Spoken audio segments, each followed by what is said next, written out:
اول چې په دې مبادیو کې شروع کوو که نه نو د دې نقطې نه به شروع یو نقطه صحیح تاسو که په دې هدایت الحکمت کې یا معین الفلسفه په دې کې به ویلي که نه دې ته وایي جز لا یتجزا څه ورته ویلی کېږي جز لا یتجزا جز لا یتجزا قطعا کسرا وهما عقلا په یو اعتبار سره به کوم تقسیم راځي جز لا یتجزا یعنی جز لا ینقسم هغه جز چې باقي کې تقسیم نه راځي پوه شوې او تقسیم په دې کې نه طولن راځي نه عرضن راځي او نه عمقن راځي په یو اعتبار سره به کوم نه راځي نو دې ته ویلی کېږي جز لا یتجزا دا فلسفیان ورته هغه جوهر فرد ورته هم ویلی کېږي ٹھیک ده او زمونږ د فلکیاتو کې به د دې دپاره نوم استعمالوي نقطه څه شی نقطه هر هغه شی دی چې په هغې کې په یو اعتبار سره تقسیم قبلی نه په یو اعتبار سره هغه تقسیمیږي نه طولن نه عرضن نه عمقن ٹھیک شولا یاره دې نه تعبیر دی شي کوي وی جز لا یتجزا یا دا نقطه هر هغه شی دی چې په ابعاد ثلاثو کې د یو بعد په اعتبار سره هم دا تقسیمیږي نه بیا ابعاد ثلاثه کوم دي دغه درې بعدونه یو طول یو عرض یو عمق طول چاته ویلی کېږي ها اوږدوالی ده او عرض چوړایي او عمق گہرائی ٹھیک شولا دا دشي کوي تعریف کو ټیک دی خو صرف دا لفظاً ټیک دی هغه لغتاً ټیک دی د طول لغوي معنی د اوږدوالی د عرض لغوي معنی د څه شی پلنوالی او د عمق لغوي معنی د گہرائی جوړوالی پوه شوې بیا په اصطلاح د دې فن کې اوږدوالی د طول نه وي بلکې په یو جسم کې اول فرض کړلی شوی جهت چې وي دقې ته اول فرض کړلی شوی بعد چې وي نو دقې ته طول وي اول ما فرضه هغه بعد چې اول فرض کړلی شوی نه پوهېږي لکه مثال په طور دا چیز دی دا د لمبایي شوه دا د چوړایي شوه دا د گہرائی شو که نه اوس تا اول دا فرض کو دا طول دی وګوته دي چې والی یو بعد دویم بعد دریم بعد نو اوس طول چې دی دا دې ته اوس ویلی کېږي اول خو تا دا فرض کو که نه په دویم نمبر تا دا فرض کو نو دا دغه دی عرض دی او په دریم دی دا فرض کو نو دا عمق دی نو ما فرضه اولا چې وي دا وي طول او ما فرضه ثانیا چې وي دا څه وي عرض او ما فرضه ثالثا دا عمق دې درې واړو ته ابعاد ثلاثه وایي څه ورته ویلی کېږي ابعاد ثلاثه لکه اوس په دې څیز کې دا درې واړه شته پوه شوې که نه اکثر تاسو په موبایل دې کې من لیدلي که نه 3D وی دا 2D دی دا 3D دی که نه 3D تصویر 3D ویډیو دا ډي چې دی دا مخفف دی د ډایمنشن نه څه شي نه نو 3 ډایمنشن یعنی په دې ویډیو کې سړي ته د طول عرض او عمق درې واړو پته لګي دغه بعد ته ډایمنشن وي په انګریزي ٹھیک شو نو وی دا 3 ډایمنشن ویډیو دا خلق په اسانۍ سره وي دا 3D ده 2D چې بیا وي نو هغه صرف هغه سطحه غونته کې وي چې تا ته پکې د طول او د عرض پته لګي خو عمق پته وکړي نه لګي لکه په دیوال څوک لیکل داسې وکړي وغیره داسې نو هغه 2D وي وګو سړی ښکلي یو سندري جوړه کي نو دی خو داسې پرده یا دیوال او تا ته به پکې لار او ونه او کور او کوڅه او هر څه انسان او ځناور هر څه پته کې پکې لګي که نه ټول پکې که نه هغه 3D تصویر وي یا 3D ویډیو داسې پوه شوې پې نو چې یو څیز کې یو بعد هم نه وي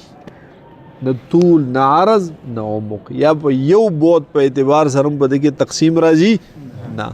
نو دغې څیز ته ویلی کېږي نقطه دې ته څه ویلی کېږي نقطه پوهېږې پې او چې په کوم یو څیز کې هغه فقط طول وي عرض او عمق پکې نه وي دې ته بیا ویلی کېږي خط دې ته څه ویلی کېږي خط ٹھیک شوله یا د خط تعریف بیا داسې کوه چې وایه خط دا د نقاطو هغې مجموعې ته وایي چې په ده کې فقط طول وي عرض او عمق پکې نه وي خط د نقاطو هغې مجموعې ته وایي چې د یو بعد په اعتبار سره تقسیمیږي د بل بعد په اعتبار سره نه تقسیمیږي یعنی طولن تقسیم قبلی عرضن و عمقن تقسیم نه قبلی پوهېږي به اگه په یو څیز کې دوه بعد طول او عرض پکې دواړو یا تقسیم قبله او طولن هم او عرضن هم دې ته بیا ویلی کېږي سطحه دې ته څه ویلی کېږي سطحه ٹھیک شوله د دې کتاب دا سطحه ده نو ګوره داسې پې ته چاکو کېده نو دوه ځایه کېدلی شي که نه که داسې پې کېده نو داسې هم دوه ځایه کېدلی شي که نه خو داسې خو نه کېږي داسې ګوره کتاب مې نه دی راغلی صرف دا سطحه راغلی عمقا تقسیم قبلی نه طولن عرضن تقسیم قبلی خو عمقا نه یا وایي په دوو بعدو کې خو تقسیم قبلی خو په دریم بعد کې نه قبلی نو دې ته ویلی کېږي څه شی سطحه نو وایي سطحه د نقاطو هغه مجموعه ده یا که خطوط وی نوم صحیح راځي ښه د خطوطو هغه مجموعه ده چې طولن او عرضن تقسیم قبلی خط د نقاطو هغه مجموعه چې فقط طولن تقسیم قبلی او سطحه د نقاطو هغه مجموعه چې طولن عرضن دواړو اعتبار سره تقسیم قبلی بیا دی بل جسم نو جسم هر هغه څیز چې هغه طولن عرضن عمقا درې واړه اعتبار سره تقسیم قبلی لکه مثال دا کتاب دا یو جسم دی اوس د باندې که ته قنچي کېږي نو دوه ځای کېږي نه که بدیسي کېږي نو کېږي که نه او که داسې کټکی نو کېږي نه داسې مې پې زور کولی شي او ډس ترې وباسي پوه شوې مې کېږي که نه نو تقسیم قبول کو که نه چې دا تا دوه ځایه کو خو تقسیم قبول کو که نه نو چې طولن عرضن عمقا درې واړه اعتبار سره تقسیم قبلی ده ته وایي جسم ده ته څه ویلی کېږي جسم پوه شوې پې عام طور په دې ځمکه باندې چې دا څومره څیزونه دي د دې دپاره لفظ د اجسام جسم دا ورله استعمالیږي او بره چې څومره څیزونه دي ستوري سپوږمۍ انور وغیره هغې ته هم که ته جسم ووایې نو غلطه خبره نه ده خو د هغې دپاره اجرام لفظ استعمالیږي جرم شمس جرم قمر وغیره داسې د زمینی څیزونو دپاره کوم لفظ استعمالیږي اجسام چې د جسم جمع ده او د دې برني دپاره اجرام چې د جرم جمع ده نو جسم یا جرم هر هغه شی چې هغه طولن عرضن عمقا تقسیم قبلی پوهېږي به یا د دې تعریف داسې وکړي وایي د نقاطو هغه مجموعه چې طولن عرضن عمقا تقسیم قبلی پوهېږي به که نه بل قسمه تعریف د دې همغه زده کوي سطحه چا ته ویلی کېږي وی دا طرف الجسم ته وایي سطحه چا ته وایي طرف الجسم لکه ګوره دا تپایي یو جسم دی که نه یو طرف یې دا دی یو طرف یې دا دی یو دا دی یو دا دی یو هغه دی یو لاندې دی که نه دا کتاب دی نو یو طرف دا شو یو طرف دا شو یو طرف دا دی یو دا دی یو دا دی یو سطح چاته وي نو وایي طرف الجسم ته پوه شوې به او خط چاته وي وایي طرف السطح ته خط چاته وي طرف السطح ته دستا طرف السطح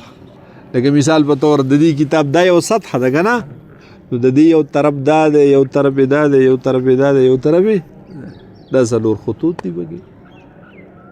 نو خط چاته ویلی کېږي طرف السطح ته او نقطه چاته ویلی کېږي وایي طرف الخط ته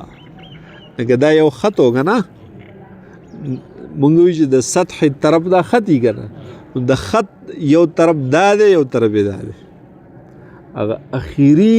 نقطه چې لا یتجزا نه ګورې چې تقسیمیږي مزید نه اقا نو نقطه چاته وي وایي طرف الخط ته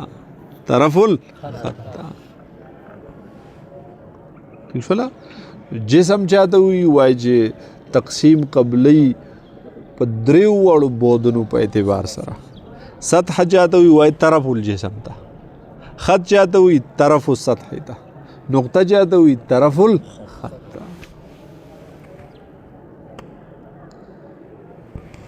په دې قصه باندې پوه شوې ټیک شوله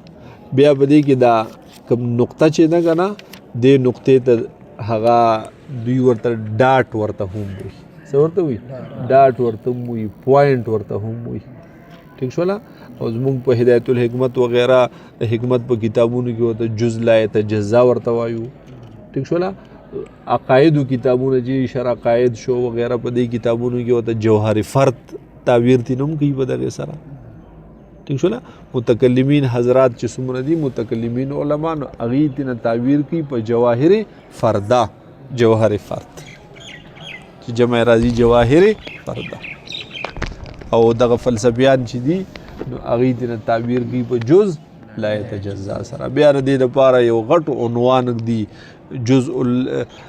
جزء الذي لا يتجزا باطل جزء الذي لا يتجزا وي څه شی دی باطل دی زموږ متکلمین علما چې دی هغې وایي باطل نه دی بلکې جزء الذي لا يتجزا ثابت جزء الذي لا يتجزا وي څه دی ثابت هغې ورله بیا خپل دلایل پیش کوي او زموږ متکلمین علما د هغې دلایلو نه جواب ورکوي نو چې د چا دلیل دی مات کو خو د هغه دعوه دې هم دړې وړې کړه که نه چې په کوم دعوه باندې دلیل پیش کړی دلیل دی ورله غلط ثابت کو خو دعوه غلطه نه شوه پوهېږې بې هغې ځکه د بطلان قایله دي چې د دغې د بطلان د وجې نه هغې مخې ته بیا د قیامت نه د دوباره باس بعد الموت نه د دې نه انکار کوي او تاسو بیا په حکمت کې معین الفلسفه وغیره کې هغه وبه وایي یا بن ویلي چې په څه بنیاد دوی د جزء الذي لا یتجزا د بطلان نه ځي او انکار کوي د باس بعد الموت نه انکار کوي د هغه د حشر نه انکار کوي د حساب کتاب نه انکار کوي د دغه دوباره ژوند نه پوهېږې به زموږ متکلمین علما چې ولیدل چې یاره دا یاران خو د باس نه منکر دي او د باس نه انکار د دوی بنیاد چې دی نو هغه د جزء الذي لا یتجزا بطلان دی نو د دوی د دلایلو هغه جانچ پړتال یې وکړو نو ویې موندل چې د جزء الذي لا یتجزا د بطلان دلایل هسې ډک وسلې دي هېڅ شی نه دی پوه شوې بې نو هغه دلیل یې ورله غلط ثابت کو نو د بطلان نظریه هم غلطه شوه بیا نو چې د بطلان نظریه غلطه شوه نو اثبات د څه راغلو جزء الذي لا یتجزا راغی که نه چې جزء الذي لا یتجزا ثابت دی نو دوی خو د بطلان نه تلل انکار د باس ته او دلته دې ورته هغه ثابت کو نو هغه ټوله دعوا او هغه ټوله عقیده دې ورله څه کړه ختمه کړه پوهېږې بې دا دویم چې مونږ وی خط ٹھیک شوله دې د په انګریزۍ کې ورته څه ویلی کېږي لاین ورته ویلی کېږي پوه شوې بې د دې نه په دې ریاضۍ کې تعبیر کېږي په دې سره داسې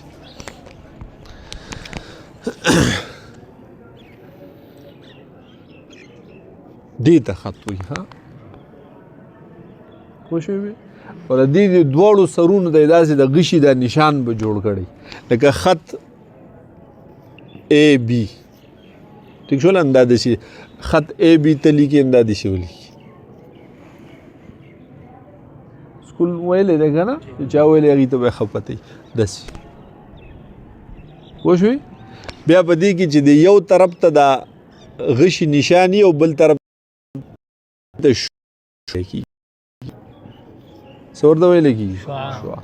یا ریز ری دا ورته ویلی کېږي په انګریزۍ کې پوهېږي بې. او بل داسې وي چې یو طرف ته یم د غشي دا نشان نه وي نو دې ته قطعی خط ویلی کېږي. څه ورته ویلی کېږي قطعی خط جمع قطعات خط راځي پوه شوې. چې دا د غشي نشان نه وي د دې مطلب دی که نه چې د دې مبدا هم شته او منتهای هم شته ابتدا انتها دواړه ورله شته. او چې یو طرف ته د غشي دا نشان د دې معنا دا ده چې مبدا خو شته خو منتهای سیز روان دی بس ودرېدو نوم اخلي خو د هغې روانګۍ نه مونږ تعبیر بس د غشي په دې نه په دې سره وکړو پوهېږي بې. او چې دواړو طرف ته د غشي دا نښه وله ورکړي نو دې ته ویلی کېږي خط. دې ته څه ویلی کېږي د دې معنا ده چې د دې دپاره څه ابتدا انتها دا په دواړه طرفونو کې دا ور روان مسلسل جاري داسې پوه شوې بې. خو ته اوس د هغې غیر منتهي د هغه نه تعبیر کې نو خو څه ته راښکلی خوا نه شي د قیامت د ورځې پوره کرښه راکاږه نو به یې پوره نه کړي. ٹھیک شو خو ته خو چې ما په دې بورډ باندې راوکاږلی که نه جو بیا داسې وکړه جو بس د دې مطلب دا دی چې نڅه او پسې ځه د مخې ته روان دی داسې پوهېږي بې. نو چې د دواړو طرفونو ته د غشي دا نشان وي نو دې ته څه ویلی کېږي خط. او چې یو طرف ته د غشي نشان وي بل طرف ته نه وي نو دې ته څه ویلی کېږي شعاع. او چې دواړه طرف ته مبدا او منتها د دواړو معلوم وي نو هغې ته څه ویلی کېږي قطعی خط جمع راځي قطعات خط. په دې باندې پوه شوې ښه. یو بیا دا خطوط چې دي یو داسې وي چې د دې ځای نه دا یو شروع شو په دې ځای انتها راغله که نه د دقې ځای نه بل شروع شو دلته راورسېد بلکل په یو سید باندې دواړه لاړه ٹھیک شوله. نو که بالفرض دا قطعات خط دا الف با او دا دویم چې دی نو دا جیم دال داسې شو یا اے بی سی ډي. په تاسو کې داسې ملګری شته چې هغه سکول بلکل نه ویلی ویلی د ټولو که نه نو که بالفرض الف با داسې اصطلاحات استعمالو یا اے بی سی ډي استعمالو څه فرق خو نه پرې باسي که نه سیز باندې ځان پوه کول دي ښه ٹھیک شوله. دې دواړو خطونو ته یو خط دا یو خط دا دواړه دې را یو ځای کړو دې ته وایي هم خط قطعات خط. دواړه خو قطعی خط دي که نه قطعات خط دي او هم خط دي په یو خط باندې روان دي پوه شوې بې. یا مثال دا ایک نمبر دا شو او دویم دې د د پاسه دې جوړ کو دې ځای پوره راغی نو یو الف اے بی داسې دی کو او دا بل چې دی نو دا سی دا بی دې ځای پورې راغی او بل دی سی ډي داسې راغی بس د یو د پاسه دی بل بلکل داسې ووستله څه شو بل مره پوه شوې بې داسې یاد داسې دا دواړه دي هم خط قطعات خط دواړه قطعی خط دي او هم خط دي په یو خط باندې روان دي. هم درد چا ته ویلی کېږي هم درد چې په درد کې ورسره شریک وي ٹھیک شولا یو همدرد دی او یو همدرد دی ٹھیک شولا همدرد دی ته ویل کېږي چې چا په غم درد تکلیف کې شریک شي ورسره او همدرد دی ته ویل کېږي چې ټوټل ته د هغه دپاره درد دی همه جمیع ته ویل کېږي پوهېږي پې که نه دا بعضې خلک وایي چې زه ستا همدرد یم خو دا همدرد نه دا همه درد دی دی چې څومره تکلیف راکوي دومره اړه بل څوک راکوي نه پوهېږي پې که نه نو هم خط قطعات خط یعنی په یو خط باندې هغه دوه قطعات خط څه دي پراته دي ٹھیک شولا یو وی غیر هم خط قطعات خط لکه مثال په طور دا یو خط دی اے بی دا بل یو خط دی سی او بی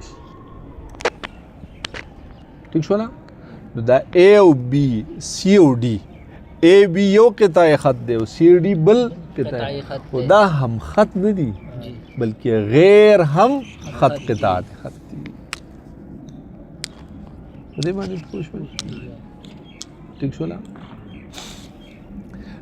بیا یو پکې یاد ساته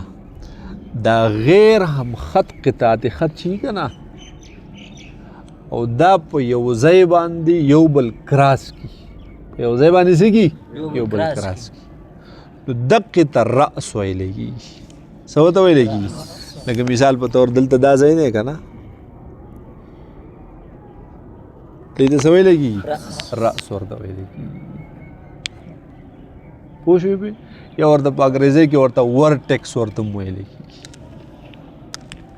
دا دوه غیر هم خط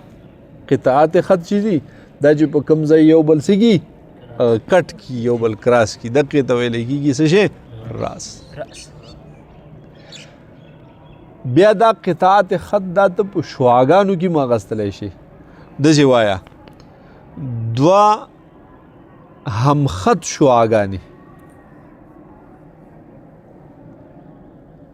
ٹھیک شولا دغه رنګې دوه غیر همخط شواګانې لکه یو شوا دا اے بی وه او بله څه شی ده مثلا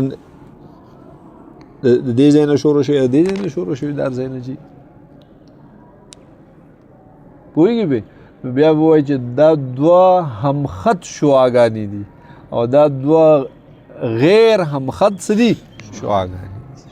نو همخط قطعات خط یا همخط شواګانې یا غیر همخط قطعات خط او غیر همخط شواګانې نه پوهېږي ٹھیک شولا دقه رنګې په خطوطو کې هم همخط خطوط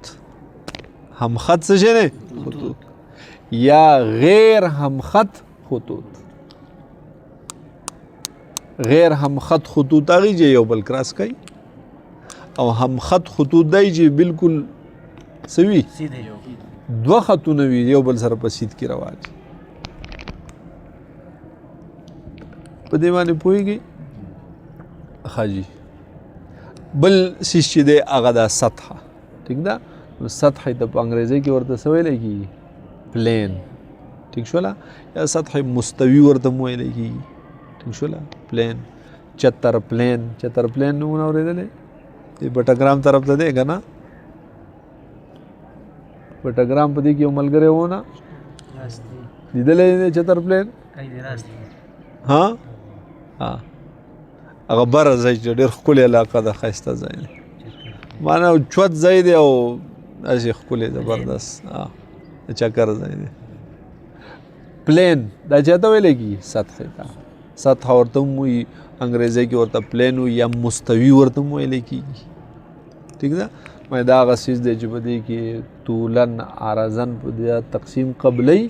او عمقن تقسیم نه قبلی په دې باندې پوه شوئ او جسم دقه شو چې هغه طولن عرضن او عمقن درې واړه اعتبار سره تقسیم قبلی پوه شوئ بی ښه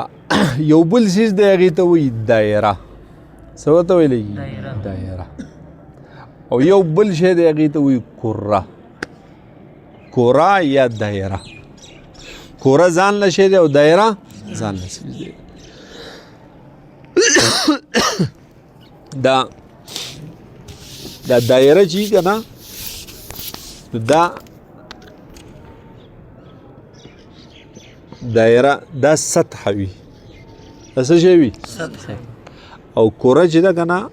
دا جسم وي دا څه وي جسم په دایره کې فقط طول او عرض وي عمق پکې په کره کې درې واړه طول عرض عمق پکې درې واړه کره لکه دا بال چې دی پوه شوې پې که نه او دایره چې ده نو دا خو صرف هغه خط دی بس دا په یو دیوال باندې په بورډ باندې په څه شي باندې یو خط وباسو چې په دې کې ګوره لکه دا مثال دا پکې اولنی بود شو نو دا طول شو دا پکې دویم بود شو نو دا څه شو عرض شو عمق پکې نشتی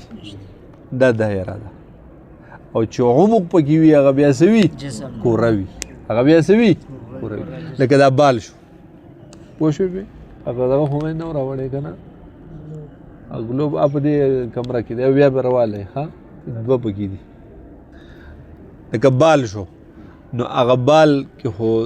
طول هم شته عرض هم شته عمق پکې شته درې واړه پکې ټیک شوله اوس دا دایره چاته ویلی کېږي نو وایي دا د نقاطو هغه مجموعه چې د یو خاص نقطې نه هره نقطه هم فاصله وي نقاطو یو داسې مجموعه چې هغې یو خط جوړ کړی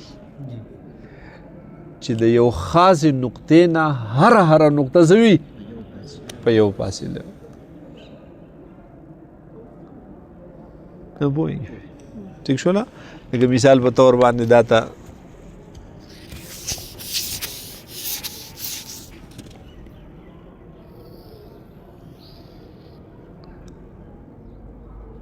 دا په دې منځ کې یو نقطه فرض کړه نو که د دې ځای نه دلته راځي که دلته ځي که دلته ځي که هر ځای ته ځي نو فاصله به څه وي چې ښکلې برابرې باید هغه باندې جوړه کړي په پرکار باندې دایره ویلی کېږي هر هغه سطحه چې په هغې کې هره نقطه د یوې خاصې نقطې نه څه وي هم فاصله وي یو خاصې نقطې نه هره یو نقطه په یو فاصله کې پرته وي دې ته ویلی کېږي څه دایره کورم د دقې په شانتې بیا وایي کوره هر هغه جسم چې د یوې خاصې نقطې نه هرې نقطې د فاصله یو شان دي کوره هر هغه جسم چې د یوې خاصې نقطې نه هرې نقطې د فاصله څه وي یو شان هغې ته بیا وایي کوره هغه بیا هغه بال نه بال په هغې منځ کې چې ته یو نقطه فرض کړي نو د هغې نه چې هغه سطحې ته کوم ځای ته راځي نو فاصله به څه وي یو شان دي په دې باندې پوه شوې ټیک شوله بیا په دې دایره چې ده نو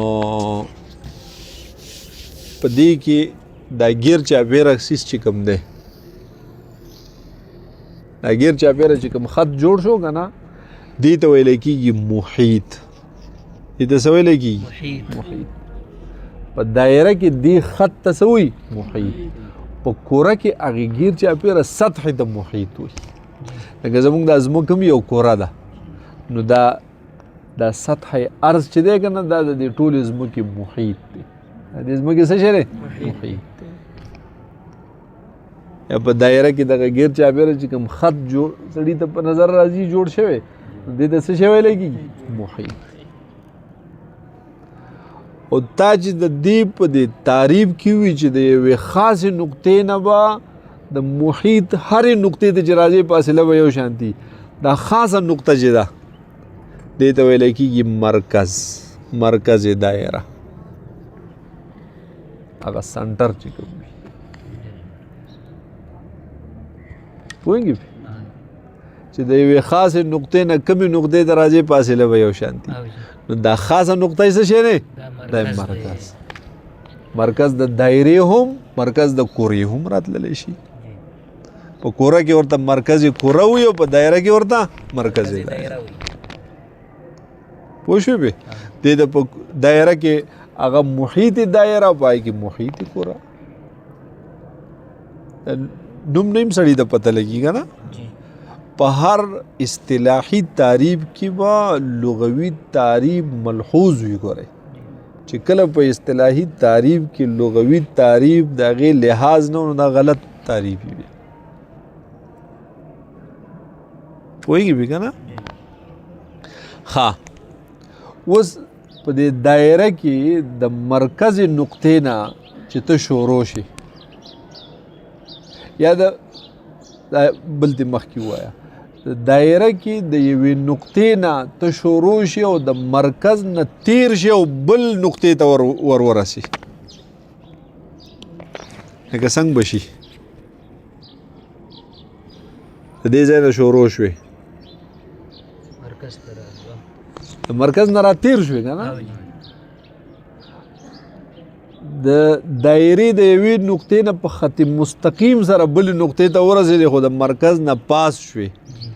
مرکز باندې لاړې نو دې ته ویلی کېږي قطر دې ته څه ویلی کېږي دې ته وایي قطر نه پوهېږي پوه شوې د دایرې د یوې نقطې نه په خط مستقیم سره خط مستقیم نه خطي که نه کوږو خو نه په خط مستقیم سره د مرکز دایرې نه تیر شوې او بلې نقطې ته ورسېدې نو دې ټول خط ته څه ویلی کېږي قطر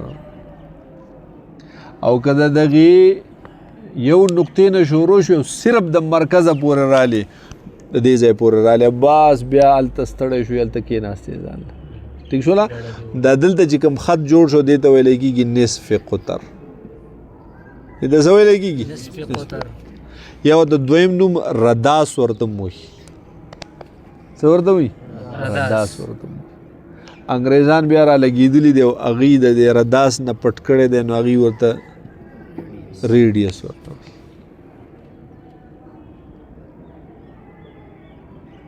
پوهېږي پې که نو دا چې د دایره کې یا په کوره کې د هغې خط ګیر چاپېره خط یا ګیر چاپېره سطحه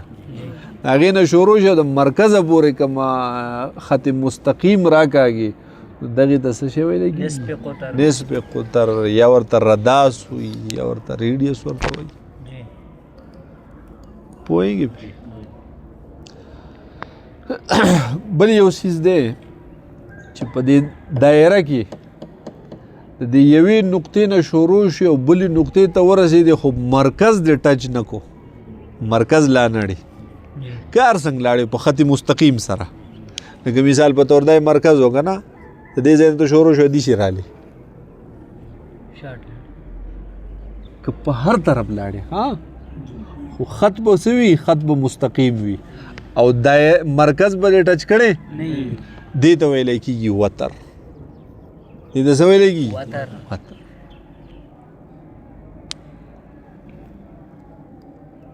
ٹھیک شوله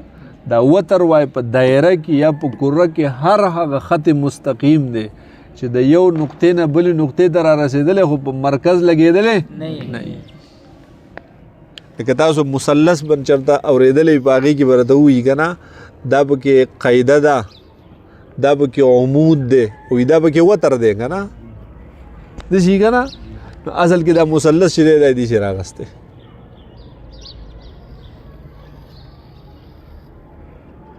دا هغه مرکز دایره دا یو شو دا بل شو او دا دې ځای نه روان شوی دلته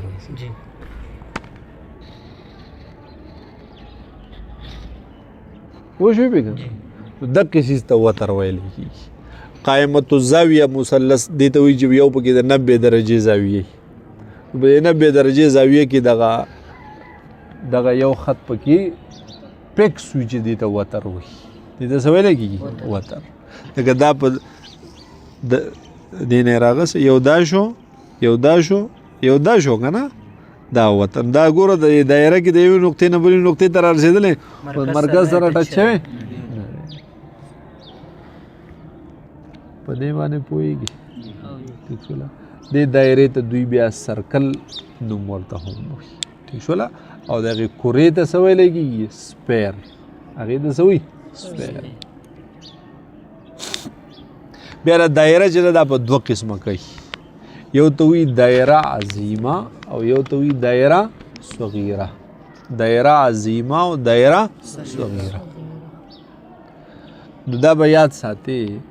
دا عظیمه او صغیره دا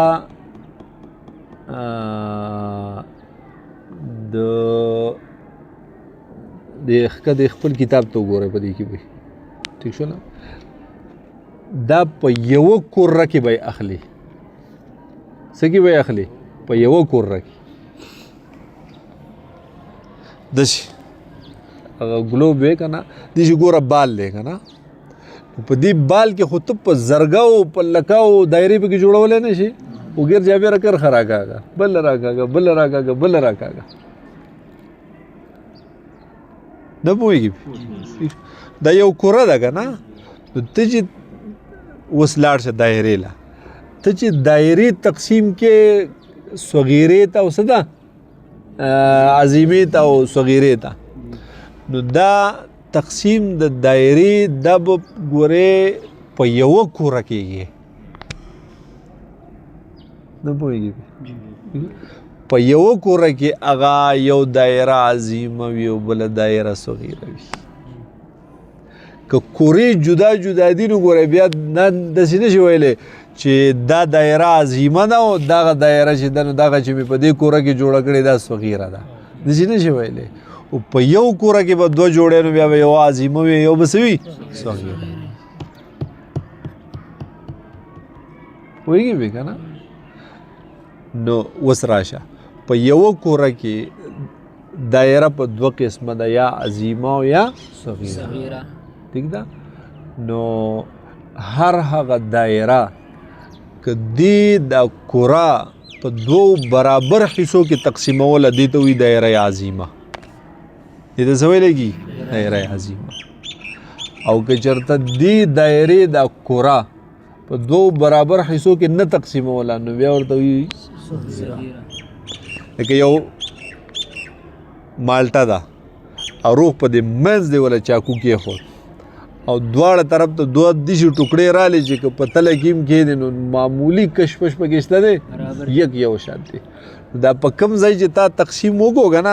دقه دا دایره عظیمه ده پوه شوې بې هغه چاکو به دې پسې کټ کړي به یو دایره به یې جوړه کړي که نه یو سیډ یو طرف ته غټه ټوکړه او بل طرف ته وړه ټوکړه نو دقې ته بیا ویلی کېږي دایره هر هغه دایره چې یو کوره ته په دې اعتبار سره په دې دایره باندې تقسیم کړي او دوه برابر حصې وجود ته نه راځي یو غټه او بله وړه نو دغې دایرې ته وایي دایره صغیره نه پوهېږي پوه شوې بل ما ته ویلي دا قطر چې دی نو دا په کوره کې هم دی او په دایره کې هم دی که نه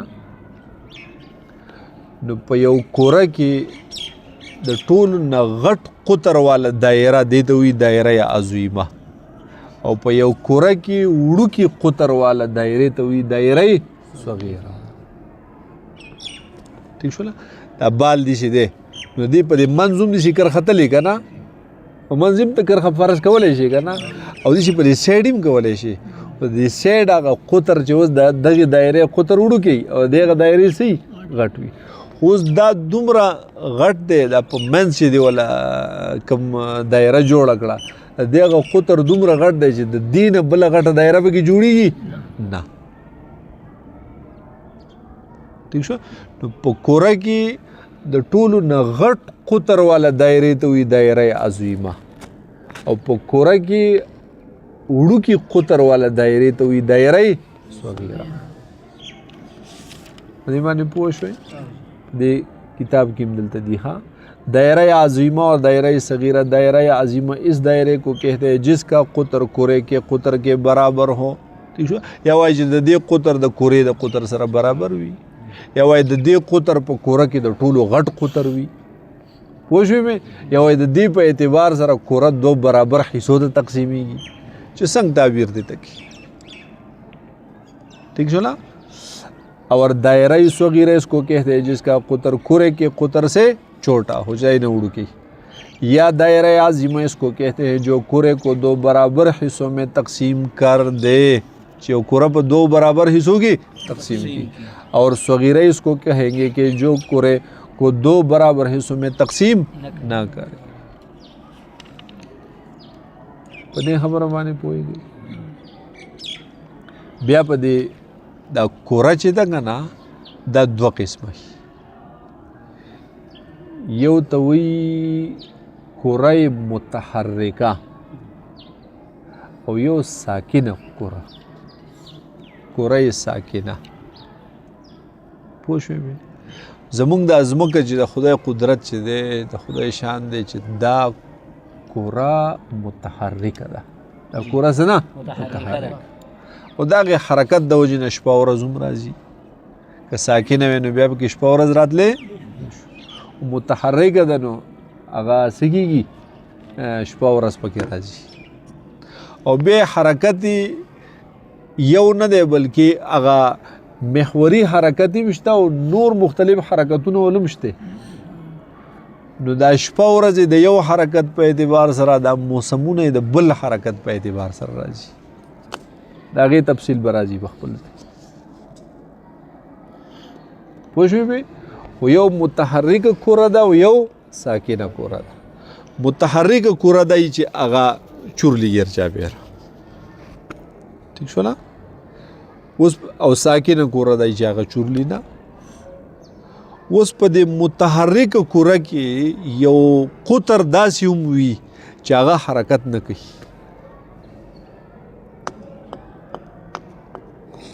نه پوهېږي په دې متحرکه کوره کې یو خط داسې وي یو قطر پکې داسې وي چې حرکت نه کوي لکه مثال په طور باندې اصل کې خو هغه د کوره دغه دې نه ځان پې پوه کړه دا دې ته ګوره ها داسې دا پروت دی که نه دا شی د کوم ځای د دې ځای نه دلته رانغی بیا د دې ځای نه دلته رانغی اوس راشه نو اقا شی په حق خپل ځای دی که نه ګیلاس پکې دومره اوږد چکر ولګوه دی په حق خپل ځای باندې پروت دی پوهېږې پې ټیک شو ګوره داسې مثال دا په دې کې دننه یو قطر دی نو دا ګیلاس چې حرکت کوي دی به څه وي دی به په ځای باندې ولاړي پوه شوې دا به داسې خط وي چې ګورې فقط طولن تقسیم قبلی عرضن و مقن تقسیم نه قبلی ٹھیک شو نه نو دا ټوله کوره به غیر چاپېره چورلي خو دی به حرکت نه کوي دی به خپل ځای باندې نو په متحرکه کوره کې هغه ساکن قطر جي دې ته محور وایي دې ته څه ویلی کېږي دې ته محور په پښتو کې ورته څه وایي موږی پوه شوې که نه غوا دې ورته تړلې ده نو غوا دې ګیر چاپېره ګرځي هغه موږی ګرځي خو به ځایي که نه حالانکې غوا ورسره په رسۍ باندې ټچ نه ده خو ګیر چاپېره ګرځي په ځای باندې نو په متحرکه کوره کې ساکن قطر ته څه ویلی کېږي محور پوه شوې پې یا ورته په انګریزۍ کې ورته دی ایکسس وایي څه ورته وایي یا دا سیکل والا موټر سایکل ورته ایکسل وایي پوه شوې که نه هغه ټیر خو ګیر چاپېره چورلي خو منځ کې ایکسل چورلي او په ځای باندې کلک پروت دي په دې باندې پوه شوې په متحرکه کوره کې ساکن قطر ته څه شی ویلی کېږي محور دا بیا په ساکنه کوره کې نه وي ها او په متحرکه کې صرف وي زمونږ دا ځمکه متحرکه کوره ده نو په دې کې شته ټیک نه او د هغې نو دغه قطر خو یو طرف ته بل طرف ته راوتی که نه زمونږ د دې ځمکې هغه محور چې دی د هغې یو طرف ته موږ نقطه شمال وایو بل ته به نقطه جنوب وایو یو نقطه شمال او بل نقطه جنوب عین د هغه نقطه شمال باندې چې ته ودرېږې که نه هغې دا ځمکه د هغې نه دې چې ګیر چاپېره جوړ دي پوه شوې بې دې چې که ته لاندې جنوب طرف ته په هغې کم قطر باندې ودرېږې نو هغه ساکن وي د دې نه ګیر چاپېره څه کېږي ځمکه جوړ دي او هغه داسې نه چې دومره غټه پټۍ غونته کي او سړی پکې کټوم کېښودی شي بس هغه معمولي جز لا یتجزا دغه ده نقطه ده په کته باندې عقیبه نښت تلی دی او په دې ځمکه کې دې نښت دې شي څه تلی هم نه دی بلکې فرضي خط دی فرض کړلی شوی دی پوه شوې پې زمونږ یو ملګری دی بری په دې شنۍ کې کور دی اوس د ډنمارک کې پاتې کېږي راغلی نو ډنمارک او ناروې دا د هغې شمال تر خاص نقطه شمال چې دی هغې طرف ته نږدې علاقې دي هغه ته ما وایم دغه ځایونو کې څه استوګنه څه کېږي هغه وایي زه ورته تلی یم پخپله خاص هغه نقطه شمال چې کوم دی عین شمال چې دی هغه ځای مې لیدلی دی تلی یم ورته پوه شوې پې نو په متحرکه کوره کې دغې ساکن قطر ته څه شی ویلی کېږي محور ټیک شوله ښه او زمونږ په دې ځمکه کې چې کوم دغه ساکن قطر فرض کړلی شوی دی نو دغې ته د ځمکې محور وایي د دې د دواړو سرونو ته هغه قطبین وایي څه ورته ویلی کېږي قطبین نو موږ د خپلې ځمکې د یو ته قطب شمالي وایو بل ته وایو قطب جنوبي او دواړو ته په شدیقه باندې څه وایي قطبین په انګریزي کې ورته پولز وایي نارت پول ساوث پول داسې یادېږي د دې ځای پورې بې پوه شوئ ټیک شوله بل څه خبره پکې شته